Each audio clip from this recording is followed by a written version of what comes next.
हर हर महादेव। मैं डॉक्टर प्रज्ञा अभिव्यक्ति चैनल में आप सबका हार्दिक स्वागत करती हूँ। मैं अभी स्विमिंग पूल में आई थी अपने बेटे को लेके, तो वहीं पास वाले ग्रास लॉन में स्विमिंग पूल में जाके आधे से आके वीडियो बना रही हूँ।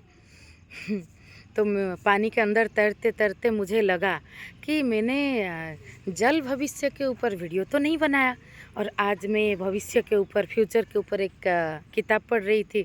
एक राइटर है जो वो उनका प्रोफेशन है फ्यूचरिस्ट। मैंने भी ऐसा प्रोफेशन पहले बार सुना। वो बहुत कंपनियों के लिए भविष्य दर्शाने का, मार्गदर्शक का काम करते हैं, फ्यूचरिस्ट। तो जल भविष्य के ऊपर मेरा मन में आया करने को। आज जल प्रवाह का 26 दिन है, तो देखते देखते 26 दिन बीत गया। बीच में कुछ विराम रहा, कुछ पॉज। जीवन में भी कुछ पॉज रहता है, कुछ फ्लो रहता है, कुछ संघर्ष रहता है। तो इस तरह से पूरा जो बहुआयाम से जीवन का जो फूल खिलता है वही सार होता है। तो बहुत बहुत पड़ाव तो आते हैं, और हर पड़ाव आपका अपना अलग अलग जो है, अलग अलग खूबियाँ हैं। कभी दुख हमें कुछ सिखा जाता है, तो कभी सुख हमें कुछ सिखा जाता है। कभी कुछ गलत परिस्थितियाँ हमारे अंदर की जो धारा को खोल देता है, तो कभी कुछ अपूर्व एहसास मानवता का, जीवन का, जीवन की मधुरता का, प्रेम का, हमारी अंदर दिव्यता को और भी आलोकित कर देता है। तो ऐसा है जीवन। जल भविष्य, जैसे भविष्य जो है बहुत लोग रिजिड मान लेते हैं। बहुत लोग जीवन को जैसे बोलते हैं ना कि died at 80 and buried at 30। कुछ लोग मरते हैं तो शरीर जो तारीख के हिसाब से, समय गणना के हिसाब से 80 साल में, लेकिन 30 साल बाद जीवन को ऐसा बना देते हैं जैसे मौत के साथ समान है। ना जीवन में कोई स्वप्न है, ना आनंद है, ना उत्साह है, बस एक झेलना जैसा है। जीवन काटने के लिए नहीं, जीने के लिए होता है। It is all about to live, not to spend time. तो ये है जीवन की खुशबू और जल भविष्य। तो इसमें क्या होता है ना, जैसे बहुत लोग ऐसा सोचते हैं, सपोज बचपन में हमें पता नहीं चला कि हमारी अंदर का धारा किस तरफ है। हम we are tune to what. हमने समाज के हिसाब से, परिवार के हिसाब से अपना सब कुछ कर लिया, जो भी धारणा हमारे अंदर बिठा दिया गया। क्योंकि शिशु तो जन्म होता है naked free, born free, zero, शून्य। जो भी सीखता है यहीं से सीखता है। तो यहीं से सिखाया हुआ हर चीज़ सत्य के अनुरूप होगा ऐसा नहीं है। वो तो जो समाज में प्रचलित धारा है उसी अनुरूप होगा। उसमें कुछ चीज़ सच्चाई का धारा रहेगा तो वो भी आएगा, और कुछ गलतफहमी, धारणा, परंपराओं का धारा जिसमें अंदरूनी कुछ सत्य के अनुरूप कुछ नहीं है, तो वो भी बच्चे में आएगा। तो वो उसी अनुरूप, उसी नैतिकता के आधार पे चीज़ों को गलत से ही देखेगा, और उसी हिसाब से अपने कर्म को गलत कर्म और सही कर्म देखेगा, और उसी हिसाब से उसका जीवन धारा होगा, जो कि उसकी अंदर मूल प्रकृति से हो सकता है मेल ना खाए, और उसको मेरा मूल प्रकृति से ये मेल नहीं खा रहा है। पता चलते चलते हो सकता है 25 साल हो जाए, 30 साल हो जाए, किसी किसी को तो डेथ बेड में पता चलता है कि जीवन असार गया, हीरा जन्म अमोल सा कोड़ी बदल जाए। तो इस तरह से है। तो हमें ये चीज़ जितना जल्दी पता चलेगा वो अच्छा है। और अगर सिचुएशन, हमारा पोषण सही तरह से हो, हमें खाद वगैरह सब सही तरह से मिले, सूरज का किरण, तो वो बीज का अंकुरण ज़्यादा अच्छे से हो सकता है। और मनुष्य का जो पावर, जो पॉसिबिलिटी, ये बहुत ज़्यादा है। जैसे अल्बर्ट आइंस्टाइन ने भी कहा था कि मैं तो थोड़ा ही जान पाया हूँ। तो अल्बर्ट आइंस्टाइन जैसे हाई आईक्यू के लोग ये भी अपनी दिमाग का, अपनी इंटेलिजेंस का थोड़ा भी इस्तेमाल करते हैं। तो मनुष्य कितना और पॉसिबिलिटी है जो कर सकता है, जो अपने माहौल, फिर अपना चाहत, कोशिश, अभ्यास से उसमें। मुझे एक कराटे किड करके मूवी था, मुझे तैरते तैरते मैंने तैरना भी एट द एज ऑफ 32 सीखा। जब हम यूएस में थे, मेरे घर के सामने ही स्विमिंग पूल था। तो मैं देखती थी, मुझे तो तैरना नहीं आता था, तो मुझे ये चीज़ अच्छा नहीं लगा कि मैंने तैरना सीखा नहीं है। तो जब पूल खाली हो जाता था, सब लोग चले जाते थे 12 बजे तक, 1 बजे खाली पड़ता था, तो मैं अपना कार्ड लेके जाके अकेले उधर कोशिश करती थी तैरना सीखने को। तो मैं पूल में तैरना तो सीख गई, नदी में नहीं तैर सकती, लेकिन पूल में मैं तैरना सीख गई और मुझे बहुत मज़ा आया।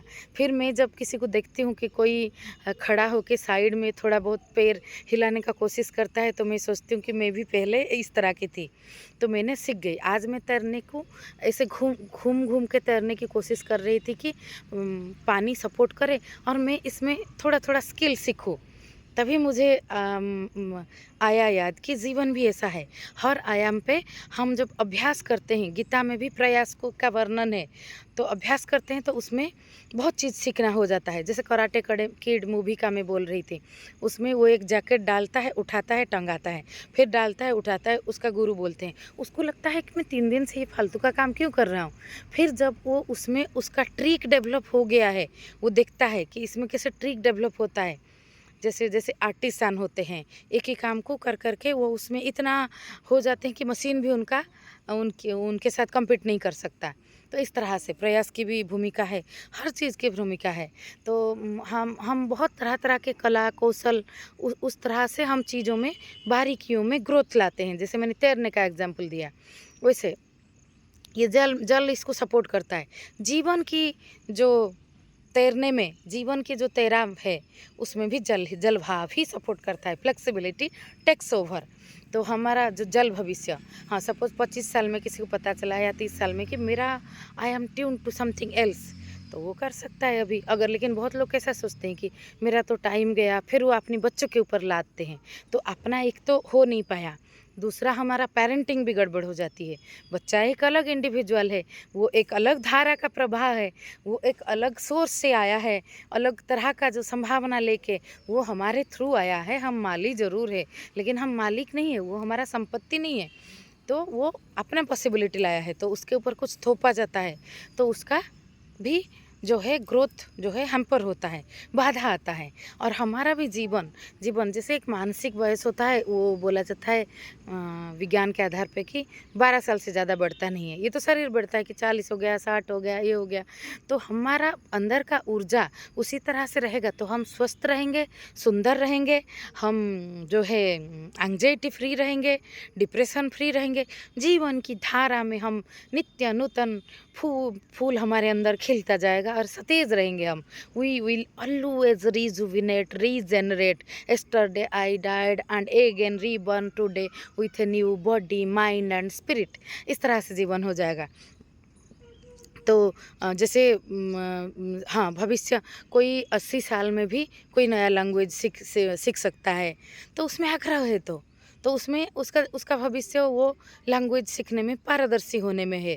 तो उसमें ऐसा नहीं है कि उसका समय ख़त्म हो गया, अभी क्या करना है सीख के, अभी तो हमारा टाइम नहीं रहा, ये सब नकारात्मक भाव है। मैं एक द लॉस्ट प्रिंसेस करके एक आर्टिकल लिखी थी, उसमें यूएस में हम टूलिप फेस्टिवल पेला सिटी गए थे। वहाँ पे एक आता है, एक मार्चिंग करके एक बड़ा सा फेरी आता है, उसमें 3 बोगियाँ हैं। तो पहले में पास्ट प्रिंसेस, सब ओल्ड लेडी, फिर परी का ड्रेस पहन के, बीच में प्रेजेंट प्रिंसेस, सब यंग लेडी, और लास्ट में फ्यूचर प्रिंसेस, उसमें छोटी छोटी लड़कियां, वो सब परी का ड्रेस पहन के। मुझे इतना अच्छा लगा, मुझे इंडिया की याद आ गया कि इंडिया में मैंने रूरल में बहुत जगह देखा है कि एक थोड़ा बच्चे बड़े हो जाए तो ज़्यादातर लेडीज़ और ज़्यादातर हाउसवाइफ ये डिप्रेशन का शिकार हो जाते हैं कि हमारा तो लाइफ हो गया, अब तो कुछ नहीं है। So it is not like that, it is a water future.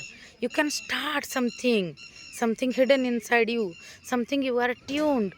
Just close your eyes and think what is your blueprint. आपका ब्लूप्रिंट क्या है, वो उतारो, कागज़ में उतारो, आपकी आवाज़ में उसको दो नाम दो, आपकी सपने की कैनवास में ड्रॉ करो, जीवन को जियो। बैग पकड़ के कहीं पहाड़ी पे चले जाओ तो जल भविष्य, भविष्य हमेशा सुंदर है और वर्तमान की धारा में छुपा हुआ है। सब कुछ हो गया, ये समय चला गया, ऐसा कुछ नहीं है। समय हमेशा एक अनंत धारा की तरह बहता रहता है। इसको और थोड़ा अच्छे से मैं कल बोलूँगी। आज बस इतना सा। जय श्री राम, जय श्री कृष्णा, हर हर महादेव।